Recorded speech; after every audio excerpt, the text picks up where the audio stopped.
Prime Time Local News, serving the Lakeland and Midwest regions. Turning to local news now, the grand opening for the new Indigenous Center was made official today for LCSD. The center was part of a long process in the making for the Holy Rosary expansion, and our Shelby Clark has more on that story. The Lloydminster Catholic School Division was proud to share in the announcement for the new center this morning. Every element of the design and construction was in consultation with cultural advisors and Indigenous experts. Indigenous Programming Coordinator Cynthia Young explains why the name picked for the new center is so important and how it was established. Kagisimugamik, where we pray, where we're going to pray, where we go and pray to the Creator. It was a beautiful name given to us. We had to go to 4 ceremony sweats for that, and we had to provide the feast for that. So lots of the things we do, we very much follow the culture. We follow the protocol right to the T. So I went to the sweat 4 times for the name. Students and staff learned how to sew ribbon skirts and shirts to wear for this ceremony. A feast with food blessed by elders was also a part of today's event for everyone to share in their new cultural knowledge.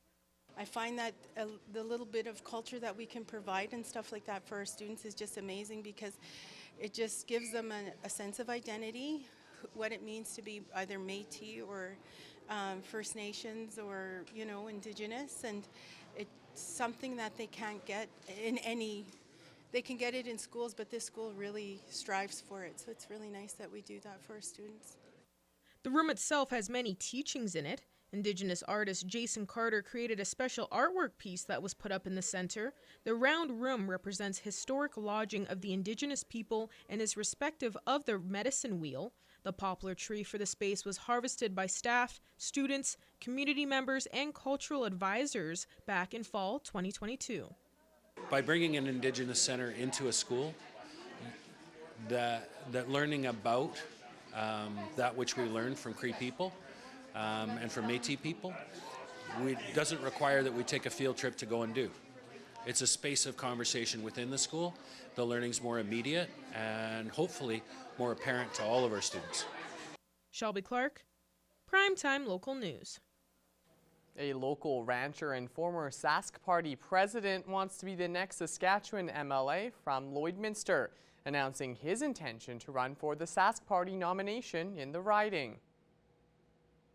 I'm joined here on Primetime Local News by James Thorsteinson, the former president of the Saskatchewan Party. Now he's running to be the Saskatchewan Party candidate here in Lloydminster in the next provincial election.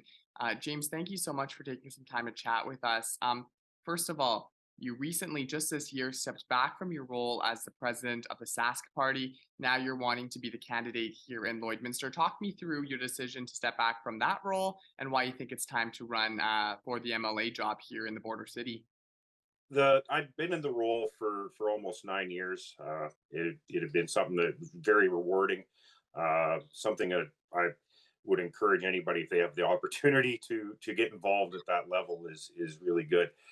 I wanted to get through. There was a few big things that were going on provincially, politically wise. The refounding of the constituencies.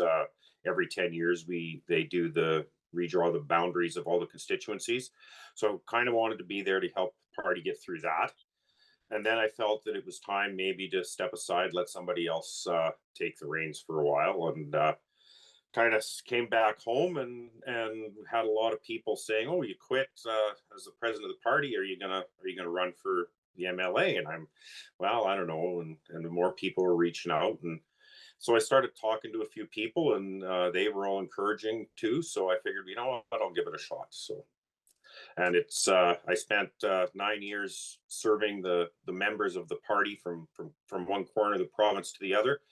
Now I'd like to move into serving the constituents of the Lloydminster constituency, more local focus. So Now, Colleen Young, she's been the Sask Party MLA for Lloydminster for a number of years now. Talk to me a little bit about why you think it's time for change here in Lloydminster. I think from what I've been hearing people say, they want somebody who is maybe more representative of the entire constituency. Colleen's been a great advocate for Lloydminster. There's no question, but maybe it's time for a new voice at the caucus table that will represent the views of the residents of the entire constituency. So I know it's early days in this, and obviously the nomination contest is going to be down the road a little bit. But do you have any priorities that you're going to be wanting to focus on, or issues that you want to bring to light during this race? The biggest thing I think is healthcare, and healthcare is a huge issue, especially for Lloydminster and the border. We see a lot of issues that we have to deal with that, working with two provincial governments. So that is number one, and the other is getting out and listening to the people, and what are their priorities are more important than what my personal priorities are. It's what the constituents' priorities are that's the most important. Now, you've also picked up some endorsements already from former MLAs, including Tim McMillan. Can you talk a little bit about what it means to be able to get that support and have these people rallying behind you? Yeah, it's a great honor to have these former political people support me. When people started coming forward saying, I've heard you're talking about running, and I'd like to put my name behind you, and it really is a badge of honor, I think, to have their support. All right, James. Well, thanks so much for talking with me today. Can you give people a little bit more information about how maybe they can reach out to you or find out more about your campaign as things evolve? Sure, you bet. My email address, I can be emailed at James, then the number 4 Lloyd at gmail.com. Also, my Facebook page is going to be launching here shortly, and it'll be out there. It'll be not sure what it's going to be yet, but you can just Google my name in Facebook or search it, and the page will come up. Then I'm going to be doing some events and stuff around the constituency in the coming months here, trying to sell memberships and stuff. So there'll be some stuff out then too. Great. Well, thank you so much for taking some time out of your day to chat with us. Great. Thank you very much, Jason. We saw a warmer day here in Lloydminster, less rain at least, and Shelby Clark is back to tell us all about what we can expect in the next couple of days.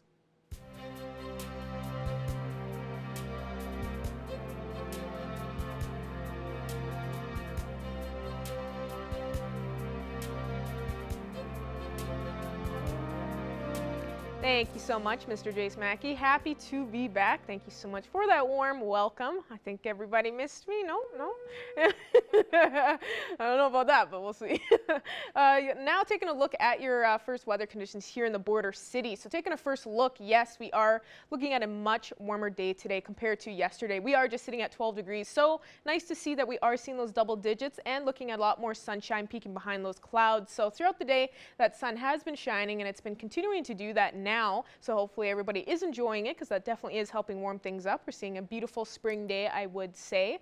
Switching over to temperatures across the region for Alberta and Saskatchewan, seems to be the same track that most spots on our Alberta side is seeing, is most around that 12-degree point. Then we have some that are just at 13 degrees, seeing slightly warmer, especially down in this area here, just sitting at 13. And we go a bit higher up in Lac La Biche, is just at 11, but that's just a degree cooler. We all are seeing those double digits, so looking quite nice on our Alberta side. Going over to our Saskatchewan side, we do have some areas that are looking slightly cooler, as they are seeing those single digits. Most of these other spots are kind of matching with us. Between 10 to 12 degrees seems to be the most popular condition on this end. We got 13 there in Maidstone, as they are seeing the warmest, and then the coolest we are seeing is 7 over in North Battleford, and then up in Isle La Crosse, just sitting at 6 degrees, but still seeing those plus temperatures. North Battleford will be going down to a low of -2 for their evening low temperature, expecting a high chance of some snowfall. Unfortunately, not quite done with that yet, so North Battleford will be expecting between 2 to 4 centimeters tonight, and then for their Wednesday, that will be continuing into their tomorrow morning, and they will be just seeing that daytime high of about 1 degree mark, so cooling down a lot from what they were seeing for today, and they will be seeing additional 2 to 4 centimeters of some snowfall, so just be prepared for North Battleford. Cold Lake tonight will be going down to a low of -2 as well, seeing that evening low temperature with that minus mark, that nice single digit. They won't be seeing a high chance of flurries or rainfall, so we'll be pretty calm tonight. Then for their daytime high tomorrow, 4 degrees, so they will be cooling down, seeing that single digit, and they won't be expecting much sunshine peeking behind those clouds, unfortunately. For here in the border city, we will be going down to a low of -3, so we kind of been seeing these temperatures for our evening low temps. So not looking too bad. We are still seeing those minuses, but those single digits is very nice. We won't be seeing We won't be seeing any high chances of flurries or rainfall. We will be seeing more cloudier conditions, so we'll be kind of calm tonight. And then for our daytime high for our Wednesday, 3 degrees, so we will be definitely cooling down for our Wednesday and not expecting as much sun. So unfortunately, kind of expecting a gloomier day tomorrow, so just be prepared for that for Wednesday. And we will be kind of seeing these conditions kind of continue on for a week. As we look at our 3-day forecast, we will be seeing that tomorrow, then 5 degrees Thursday, so we will warm up for that temperature, although be prepared, we will be looking at some showers on Thursday. That'll kind of help melt things down, kind of need to get rid of all that dust and everything. Then Friday we will be warming up to 7 degrees, but not expecting too much more sun. And that's all I have for now. For a first look, your weather forecast. All right, thank you so much for that, Shelby. Civic leaders talk mental health care at the SUMA convention. That's next.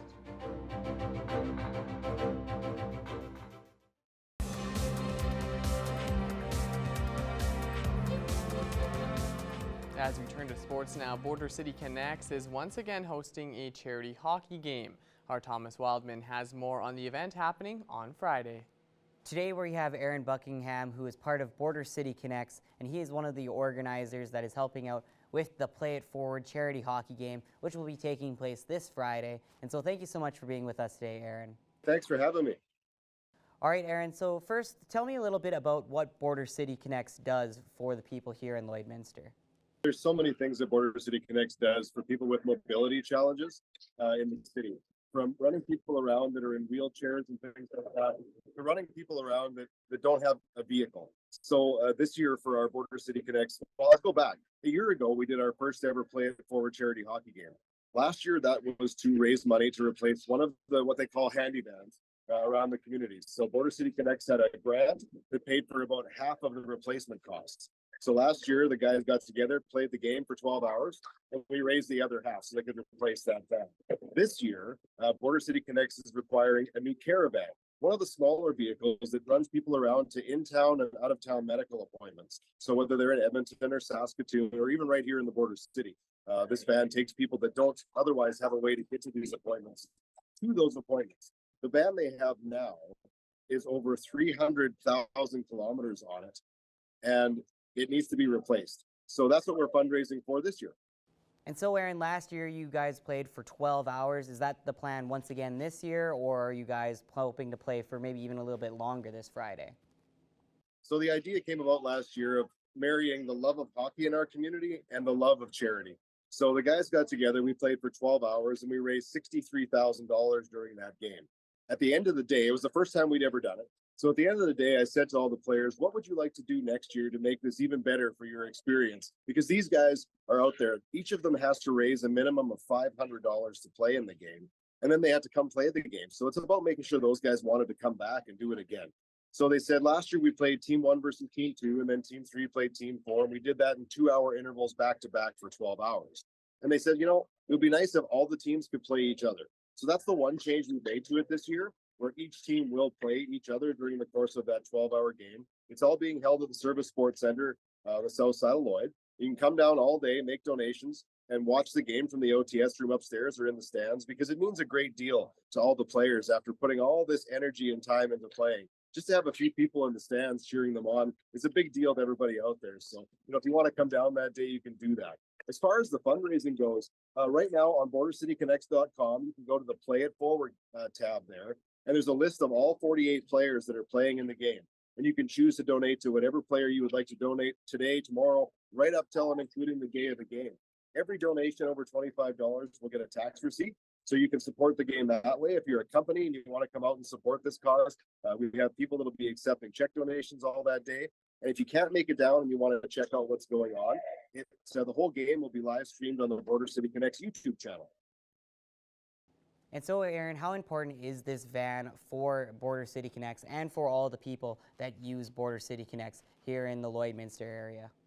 So without the support of the community sponsoring those players, sponsoring the event, coming down and showing their support, it just doesn't happen. And this service needs to continue in Lloydminster.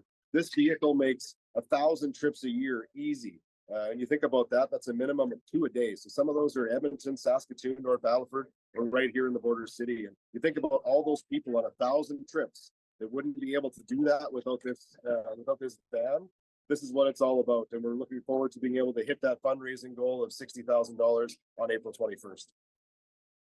Thank you so much, Aaron, for all of the information, and we hope you guys are able to hit your fundraising goal and be able to purchase that new van.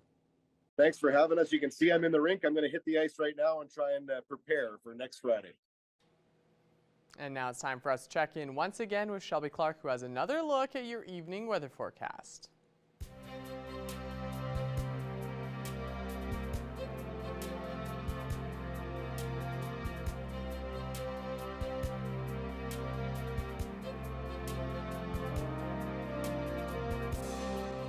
Thanks again so much for that, Mr. Jason Mackey. That's really nice to see that game's coming up already. I'm really excited to see how that turns out. That's going to be really fun. All right, now checking over to another look at your weather forecast. We'll be starting off with our central zone of the provinces. On the Alberta side, we have warmed it back up with most spots seeing those double digits. So it's nice to see that we are seeing this for our Tuesday, some nice double digits. Most are just sitting around 11 degrees. Then we have that 10 over in Jasper, 12 there in Edmonton, as well as over in Cold Lake, and then 13 up in Athabasca. So definitely looking a lot nicer for today, but we actually unfortunately will be seeing these kind of cool down later on as we go through the week and with those conditions. Going over to our Saskatchewan side, they are looking a lot cooler compared to Alberta side, so they kind of flipped the script once again. They were seeing some nicer conditions last week compared to Alberta side, but now as we start off this week and kind of going through it, they're starting to cool down. Most spots are just sitting at that 0 mark, while the 7 there in North Battleford and then Meadow Lake is matching with us more with those double digits just at 11. Going over to our northern zone now, they are still seeing those nice plus temperatures, although not quite hitting those double digits on the Saskatchewan side in this zone. The warmest we are looking at is 4 to 5 degrees in most spots. Then we have 2 down there in Flin Flon, 3 up in Stony Rapids. Wollaston Lake is seeing the coolest condition there, just at that 1 degree mark. Going back over to Alberta side here for our northern zone, they have cooled it down as well with most areas. Peace River and Grand Prairie still looking quite warm with that 12 and 13 degrees as they are still reaching those double digits. The rest have cooled down from there. Slave Lake just at 7 degrees, but we're looking at that 5 up in high level, and then the rest with Fort McMurray, Fort Chipewyan just at 1 and 3. Now as you go over to our southern zone, they are matching with us more in our central area for their Alberta side, as the warmest they are looking at is Coronation at 13. So nice to see also that area is seeing some warmer conditions compared to the rest, as usually throughout the winter season they were getting hit a lot harder compared to the other areas here. 11 degrees for Medicine Hat and Calgary as they are still seeing those double digits. And then Lethbridge and Banff looking slightly cooler just at 5 and 7 as they are now seeing those single digits. And going back over to our Saskatchewan side, most spots are seeing those single digits as well, so looking slightly cooler compared to the Alberta side. 1 degree mark over in Yorkton as they are looking the coolest compared to the rest. Then we have spots between 4 and 6 degrees, seems to be the most common pattern on the Saskatchewan side, and then up in Kindersley just at 10 degrees. But now as we look at some overnight evening low temperatures for these spots in our surrounding areas, we will be seeing those minuses, of course, as we are kind of been used to that as we are more into the spring season. We aren't quite out of those minus evening lows just yet, but we are getting close. You know, the warmest we'll be expecting is that low of -1 for Meadow Lake and Bonnyville, low of -2 for Provost, and then the coolest will be a low of -3 for Isle Cross and Paradise Hill. So we will still be seeing those single digits for our evening low temperatures, so won't be feeling too cool. And most of these spots here on this list won't be seeing a high chance of flurries or rainfall, so it'll be a pretty calm night. It mostly just will be more of some cloudier conditions expected. Looking at our hourly forecast for here in the border city for our Wednesday, we will be starting off slightly cooler with that -2, but we won't be seeing as warm as what we saw today for sure. We are going to be definitely dropping low for our Wednesday as our daytime high is just going to be reaching that 3 degree mark. So just seeing that plus temperature just at 3 degrees, just that single digit. And then we will be cooling it back down to -2 as we go through tomorrow evening. Now as we look a little bit more into our extended forecast here, we will be seeing that past Wednesday into Thursday, warming up to that 5 degrees, so at least we will be seeing that temperature warm up for the day on Thursday. Although be prepared, we will be expecting some cloudier conditions and some showers. So once again, seeing some rainfall that'll kind of help melt things down and clean some stuff up, which will be nice actually. We can't really complain too much about that. It's kind of helping us transition as we head more into the summer season. And we're looking on Friday as we start off the weekend, we will be warming up to 7 degrees, and then Saturday and Sunday we should be expecting a beautiful weekend with 10 degrees Saturday, 9 Sunday, and a mixture of some sun and cloud both days. So make sure to enjoy the conditions and the weather outside for the weekend, because as we head into next week, we should be seeing it warm up from there into next Monday and next Tuesday. And that's all I have for now. Our Jason Mackey, we'll have more news coming up after the break.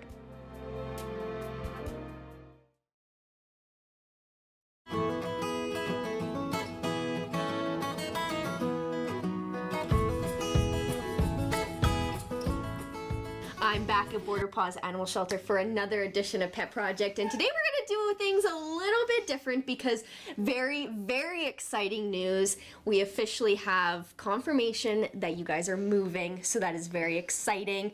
And so we're going to showcase some of the cats that you guys have left and kind of talk about some information considering you guys are closed right now, but still can adopt some pets. Yeah, so this is kind of, we've got probably about, I want to say probably about 12 cats left still needing their forever home. Majority of the cats we have left are cats that have to be single-homed cats. They're not the biggest fan of other cats, possibly dogs too. Some might be okay with dogs. So basically, because we're not open to the public, if you go on our website, all of our adoptable animals are on there. And then that way, just shoot us an email, fill out an application, and we will give you a call and we can set up a time for you to come and meet that animal. So we still will be doing adoptions while we're closed, so right now is the perfect time to find somebody. We have everyone here is quite a character, so we still have kind of cats for every fit. So yeah, just shoot us a message, and we still have some dogs as well. So. And how is the move going? Because I know you guys have been in the process for a bit and it's going to be a lot of work. So how is that process going, and are you in need of any help? Yeah, so I mean, if anybody wants to volunteer in the next week or so, you can always shoot us a message. You can go right online and fill out a volunteer application, but even if you want to send directly to supervisor@borderpaws.ca, we can always use some people to, help with some moving kind of thing. It's going. We'll officially be moving stuff over on Thursday. We have the movers coming, so we'll be able to get a lot of our items over there, and then I believe we'll slowly kind of transition the animals over there. We're hoping within like a week or two to have everything done, but you know how moving goes. Sometimes you hit some bumps along the way, so we're just we'll announce on our social media when our grand opening's gonna be. And do you have any big plans for the grand opening as of yet, whether it be a sale or something that's big for you guys? Yeah, so I'm assuming we're gonna have some big ideas. I haven't really talked to our event coordinator, Candace, yet about that, but I believe, she'll have something up her sleeve for a big, so hopefully maybe even next week I'll have kind of a better update on that. Now, with the cats here, you did mention that it would be best in a single one pet household. When it comes to children or their age range, what do you think would be best fit for these cats? So I mean, probably a bit older. I mean, majority of them just don't really like other cats, but we do have a few cats here that need a specific kind of home. They can be a little bit temperamental. One second they're loving you and the next second they're biting you. So I would probably recommend, with the cats that we have on the floor, older children. Some would definitely, I would recommend no children, but I mean, it should be on all their file on the website. So if you're kind of curious, or if you have any questions about anybody, just send us a message and we can definitely let you know their personality. However, I do still have 6 cats left that do awesome with other cats, as well as dogs, as well as children. So we still have a little bit for everybody. And even though you are closed, and if they do send an email and application, would they be able to come in to meet the cats Absolutely. first? Like if they have children, bring in to give like kind of an introduction towards them? No, we'll definitely set up a meet and greet kind of thing, and you can bring the family in, whether it's here or at the new shelter yet, I don't know, but just shoot us a message and we can definitely make arrangements for you to come down and meet your potential for everybody. And are they just adult cats, or do you have some kittens that are up? So right now I do have 3 kittens in foster. I believe they're on our website. They're not ready yet, but I mean, if they're interested in those guys. And then we've got some younger ones, so around 6 to 10 months. And then I've got anywhere from 1 to about 8 years old, so. And how about the dogs? Because you also mentioned that there will be dogs on the website as well that are available. So I still have a couple dogs left. I still do have 2 puppies left for foster to adopt. We would only send them out if you were wanting to adopt them, kind of. That way you can kind of get a feel. Plus, they're not quite ready for their surgeries yet, so it's just kind of nice. But yeah, we have some older dogs too. We've got some around 1 or 2 year old dogs, all large breed. And then we've got a few that are a bit older, 8, 9. So we just got a couple new in the other week too that are quite sweet. So yeah, check out our website, and if you see any dogs you want to meet, we can definitely set that up. And same question, is there any donations you're in need of, or volunteers as well for moving or just in general? Yeah, so if anybody wants to come volunteer, like I said, reach out. The email is supervisor@borderpaws.ca, or you can just even give us a phone call or just even email our regular email and somebody will get in touch. You know, if anybody wants to do some heavy lifting kind of thing, help us with the move. And then also probably boxes, because even once we start moving on Thursday, I'm sure there's going to be a little bit left over that still needs to be packed up or whatnot. So yeah, anything like boxes, totes, or garbage bags we could definitely use. Well, awesome. This is a very exciting pet project. The ball is officially rolling, and it's going to be so nice and very exciting to be in the new building and once everything is completed. So thanks again for joining me, and I'm very excited about this move. Yes, definitely overdue. So it will be so awesome when we're in there. Yeah.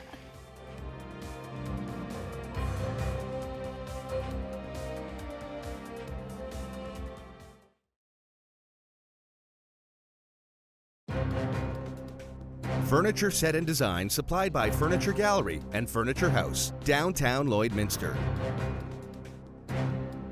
So today we're here with Scott Malik talking just about some seasonal allergies, stuff that could be putting people down. So Scott, could you tell us just a little bit about what seasonal allergies are and kind of what causes them? So allergens start to emerge once the winter season turns into spring. Some of the things that are caught under snow, we start to see more pollens, insects, dust starting to come about, and they aggravate the histamine system in the body, and we end up with allergic symptoms. It's essentially a response by the body to an external entity that results in symptoms of allergies. And are there multiple kinds of seasonal allergies, or is it more or less just one reaction to a certain thing? I suppose the reaction itself is pretty consistent from person to person, but what might be causing the reaction is different. We tend to term them seasonal just as a result of when they emerge. So they're here some time of the year, and other times they're not, giving the seasonal aspect. But the allergic response itself is a physiological response that is generally the same from individual to individual. Just like I say, that the trigger may be different. And is it only spring that these seasonal allergies come around, or is it possibly like the transition from summer to fall or from fall to winter as well? I think you start to see like different triggers causing them in different seasons. So obviously in the fall with harvest and such going on, we tend to have more grain dust and the like that tend to be allergens, whereas in the spring we start to see pollens, the emergence of new buds, leaves, and snow molds as the snow starts to dissipate and melt. That can be aggravating symptoms of allergies.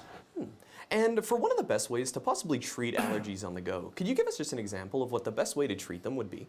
Well, generally, if you're able to identify what your triggers are, avoidance is the most effective way. If you're not exposed to the allergen, then your body won't react with allergic symptoms. If you're unable to avoid them, then there are medications that can be used, both preemptively as well as after the fact to treat allergies. And those medications, if you haven't used them before in particular, can be discussed with your healthcare professional to get one that matches with your particular individual health situation and the outcomes that you desire to achieve. And could you tell us some possible side effects of allergies, like seasonal allergies, such as like sneezing, coughing? Those are probably your more typical ones: sneezing, coughing potentially. Runny nose tends to be like a clear fluid coming out as opposed to like when it has a deep color. So we typically see more associated with an infection typically. You can also see ocular symptoms in the eyes as well, runny eyes, clear fluid runny eyes coming as itchy, irritated red eyes as well. Excellent. So you said the best way to not actually get triggered by the allergies is to basically abstain from them, stay away. And would you give us probably the best possible over-the-counter, something that can help somebody out in a pinch? Like I say, the best would be to visit like a pharmacy, or if you have a good relationship where your doctor's accessible, they would also be a good information. There's lots of good information resources, but to give kind of a catch-all, it doesn't really fit, just given each person's individual health situation. So as healthcare professionals, we do our best to try to tailor the individual aspects that you're experiencing to the symptoms that you're experiencing. And for individuals, that may be as simple as a simple antihistamine that could be obtained over the counter. People with more severe allergies or more severe or more predictable allergies may go into even something such as allergy shots, where they're given tiny doses of allergen, building up tolerance over time to try and reduce allergy symptoms. So those options are available, and kind of that you can discuss with your healthcare professional to find out what's best for you. Perfect. And let's say possibly a parent or a guardian of some sort is watching over their child. Is there any way that they could possibly figure out if this child has seasonal allergies or allergies to anything else without taking them in? Possibly just some first signs? They'll be very typical to the same symptoms that we see in adults. Sneezing, runny nose, itchy red eyes. Those are what we call non-specific symptoms in some instances because they can be associated with other conditions as well, unfortunately. If you're unsure, the best is to go in and ask. If it's skewing towards something where they've been exposed to something in a consistent time of the year, then perhaps you can look towards maybe a historical perspective to shed some light on what might be happening. And are you aware yourself if this year is possibly like worse for allergies or if it's like a good year, or does that even vary? Just given the way the snow's melted here in town, we're just at the beginning. So I think over the next couple weeks here, we'll get a better indicator as to whether it's going to be a more aggravating allergy season for people or whether it will be a calmer one. But I mean, we see a lot of snow mold around right now given the warmer winter, and that is a common allergen for people. So I wouldn't be surprised if we do see allergies starting to flare up for some individuals moving forward. Well, excellent. Thank you so much, Scott. I think that should be every question I have to ask. Excellent. Thank you. Ending off with a quick look at your 7-day forecast, we will be seeing some gloomier conditions ahead for tomorrow. For Thursday and Fridays, we will warm up, but we will be seeing that rainfall, so just be prepared for some showers. Then as we head into the weekend, we should be seeing a beautiful weekend with 10 degrees Saturday and that 9 degrees Sunday with a mixture of some sun and clouds, so make sure to get outside and enjoy it for the weekend. And as we head into next week, we will be starting off cooler on Monday, but then warming up next Tuesday. Amazing. Thank you so much for that, Shelby. And thank you all for joining us for this edition of Primetime Local News on this Tuesday night. Thanks for joining us, and we'll see you again tomorrow. Have a great night.